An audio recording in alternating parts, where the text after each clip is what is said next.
Farida qarang, siz tikuvchisiz. Ko'rinishidan qoniqmaydigan semiz ayollar qanaqa rangli, qanaqa ko'rinishdagi kiyimlar kiysa ozg'in ko'rinadi.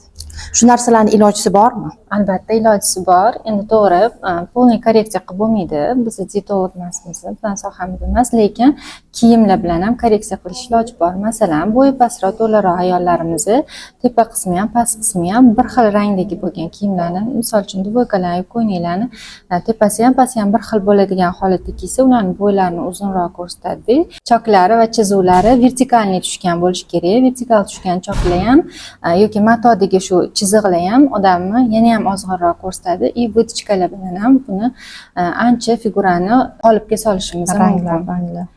Ranglarda ko'proq endi to'qroq ranglar baribir ozg'inroq ko'rsatadi deymiz. Mayda gulliklar, to'qroq ranglar ozg'inroq ko'rsatadi. Agar katta gullardan foydalanib, qolipda turmaydigan liboslarni tikadigan bo'lsak, yana ham razmer qo'shib yuboradi. +2, +3 razmerlar qo'shib yuboradigan darajada bo'lib ketadi katta gullar.